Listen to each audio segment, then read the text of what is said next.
नमस्कार, मी रवि कुमार. जवाब तो आपको देना होगा बोल सरकार या सदरात 85च्या खास एपिसोड मध्ये आपलं स्वागत. कसे आहात आपण? मजेत ना?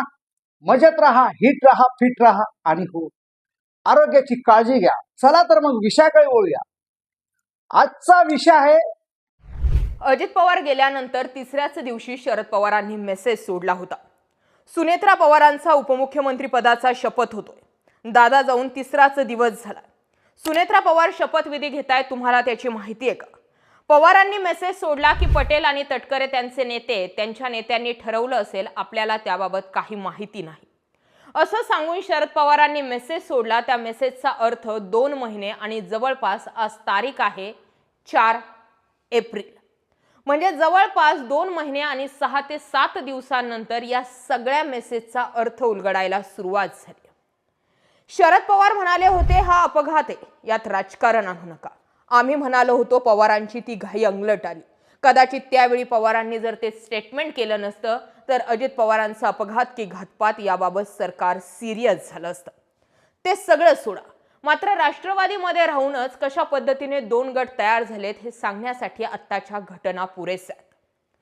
सुनेत्रा पवारांनी जी टाइमलाईन गेल्या 8 ते 10 दिवसांपासून सेट केली आहे, त्यामुळे राष्ट्रवादी काँग्रेसमध्ये सगळी चलबिचल सुरू झाली. गेल्या 2 ते 3 दिवसांपूर्वी सुनील तटकरेंच्या उपस्थितीमध्ये एक बैठक पार पडली. या बैठकीतील एक फोटो समोर आला. सुनेत्रा पवार आणि त्यांच्या शेजारी छगन भुजबळांची सीट आहे, तिथे सुनील तटकरेंची नाहीये. इथूनच मेसेज पोहोचला होता की पटेल आणि तटकरे जे करू पाहतायत तो खेळ खूप लॉंग टर्म चालणार नाही. आता सारवासारव म्हणून पार्थ पवारांचे एक ट्विट जर जोडलं तर वाटत असलं तरी राष्ट्रवादीतील घडामोडी नाहीये हा मेसेज पुरेसा. सुनील तटकरेंच्या एका स्टेटमेंटमुळे देवेंद्र फडणवीसही तोंडावर आलेत. आता देवेंद्र फडणवीसांना मुळात सुनील तटकरे आणि प्रफुल्ल पटेल यांचं किती घेणं देणं उरणार हा दुसरा विषय, कारण शरद पवारांची राज्यसभा बिनविरोध निघते. भाजपच्या पाठिंब्याशिवाय ते शक्य नव्हतं. दुसरा आणखी एक मुद्दा घडलाय. या घडलेल्या मुद्द्यामध्ये आत्तापर्यंत म्हणजे 2023च्या दरम्यान जो अजित पवारांनी पक्ष राष्ट्रवादीचा फोडला, ते स्वतः राष्ट्रीय अध्यक्ष बनले, त्यामध्ये सगळ्यात मोठं राष्ट्रवादीचं संविधान हे कोर्टामध्ये वारंवार चॅलेंज केलं जाते. आता या बदललेल्या संविधानात प्रफुल्ल पटेल किती भागीदार होते हे सांगण्यासाठी आता सुनेत्रा पवारांनी दिलेले पत्र पुरेसे आहेत. सुनील तटकरे आणि प्रफुल्ल पटेल यांच्या समोरील पदांचा उल्लेखच काढला. त्यांनी घेतलेले निर्णय वैधच धरू नये असं सुनेत्रा पवार जर म्हणत असतील तर त्याचा अर्थ हा लागतो की सुनेत्रा पवारांना आतला अख्खा खेळ समजला. पण आता या सगळ्या गोष्टी निवडणूक आयोगाच्या केंद्रात आल्यात आणि निवडणूक आयोग भाजपच्या म्हणण्यानुसार चालतो हा असा आरोप याआधी वारंवार वेगवेगळ्या विरोधकांनी केलाय. आता जर 16 फेब्रुवारीचं प्रफुल्ल पटेल यांचं पत्र गृहीत धरायचं नाही तर मग 26 फेब्रुवारीची सुनेत्रा पवारांची राष्ट्रीय अध्यक्ष म्हणून झालेली निवड कशी गृहीत धरायची? पार्थ पवारांच्या खासदारकीच्या एबी फॉर्मवरती सुनील तटकरे आणि प्रफुल्ल पटेल यांच्या सह्या त्या कशा गृहीत धरायच्या? या सगळ्या गोष्टींचे डाव जे पटेल आणि तटकरेंनी खेळलेत तो या चक्रव्यूहाचा अंदाज घेऊनच खेळलेत. आणि त्यामुळे आता कुठेतरी असं वाटतंय की विलिनीकरणाचा मुद्दा बाजूला करून सुनेत्रा पवारांना जसं चाललंय तसं चालू द्यावं लागणार आहे. काही काळासाठी का होईना, मात्र त्यांना दिसून आंधळं आणि ऐकून बहिरं व्हावं लागणार आहे. या सगळ्या गोष्टींमध्ये कालचा दिल्ली दौरा सुनेत्रा पवारांचा महत्त्वाचा ठरतो. सुनेत्रा पवार काल दिल्लीत होत्या. सुनेत्रा पवारांना पत्रकारांनी प्रश्न विचारला, प्रफुल्ल पटेल कुठे? कारण दिल्लीचा विषय आला तर पटेल आणि तटकरे तिथे हवे. सुनेत्रा पवारांनी माध्यमांशी बोलताना हे स्टेटमेंट दिलं की ते तुमचं तुम्हालाच माहिती. काल माध्यमांमध्ये आणखी एक बातमी आली. सुनेत्रा पवारांनी आपल्या एका महिला खासदार मैत्रिणीपाशी म्हटलं की पक्षाबाहेरील शत्रूंशी लढता येतं, मात्र पक्षांतर्गत शत्रूंशी कसं लढायचं? प्रश्न होता तटकरे आणि पटेल. तटकरे आणि पटेल यांनी हुशारीने बऱ्याचशा गोष्टी अजित पवार गेल्यानंतर केल्या. सुरुवातीच्या 8 दिवस हे रंगवलं की आम्ही हे जर केलं नसतं तर तुम्ही अजित पवारांच्या अंत्यविधीवेळी सुनेत्रा पवार नाही तर सुप्रिया सुळेंच्या हालचाली पाहिल्या का? त्यांची स्टेटमेंट्स बघितली का? अजित पवार जाऊन 2-3 दिवसही झाले नव्हते हे विलिनीकरणाची चर्चा करत होते. या सगळ्या मुद्द्यांवरती बोलताना त्यांनी हे दाखवलं की आम्ही हे केलं नसतं तर ते घडलं असतं हा पक्ष पवारांनी गिळंकृत केला असता.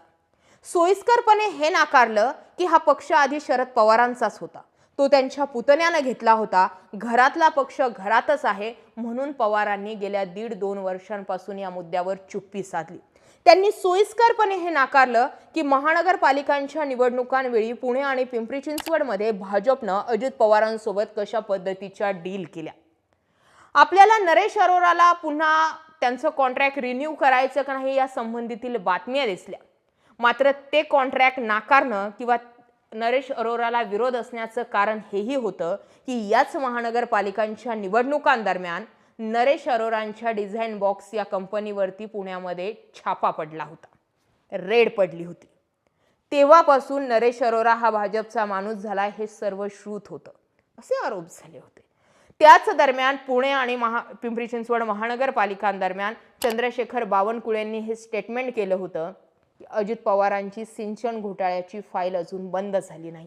म्हणजे पटेल, तटकरे किंवा एका गटाने हे दाखवण्याचा प्रयत्न केला की पवार, सुप्रिया सुळे हे कशा पद्धतीने पक्ष गिळंकृत करतायत, पण हे सोयीस्करपणे दाखवणं नाकारलं की भाजपनं शेवटच्या काही दिवसांमध्ये अजित पवारांसोबत कशी डील केली होती. आणि हेच सगळे मुद्दे टर्न बाय टर्न करून सुनेत्रा पवारांच्या लक्षात आले. मी तर म्हणेल त्याआधी जय पवारांच्या लक्षात आलते. त्यासाठीचीच त्यांनी 9 मार्चला पत्रकार परिषद घेण्याची डेट दिली होती. पण अजून 3 ते 4 दिवसांनंतर 1 महिना होईल, मात्र तरीही जय पवारांची पत्रकार परिषद का झाली नाही याची माहितीच मिळाली नाही. आणि तुम्ही म्हणतात राष्ट्रवादी सर्व काही आलबेल आहे. या सगळ्या गोष्टींच्या हालचालींवरती शरद पवारांचं लक्ष आहे. आता जोपर्यंत हेच एकमेकांची कॉलर पकडत नाही किंवा हेच एकमेकांवरती प्रश्न तयार करत नाही तोपर्यंत पवार समोर येत नाही. नरहरी झिरवाळांनी सुरुवात केली होती, त्याचा शेवट नरहरी झिरवाळांसोबत असा झाला की त्यांचेच पर्सनल व्हिडिओज बाहेर काढले गेले. परिणाम स्वरूप आणखी काही दिवस पवार वाट बघतील आणि मग एखादं नवीन स्टेटमेंट करतील.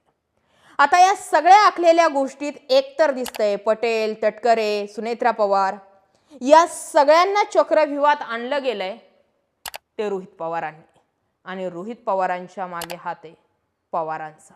आता यावेळी हे गोष्ट समजून घेणं सोपं जाणार आहे की पवार हे सगळं वन हँडल करतायत की पवारांची राज्यसभा ज्या दिवशी बिनविरोध झाली त्याच दिवशी भाजप आणि पवार यांची हातमिळवणी झाली.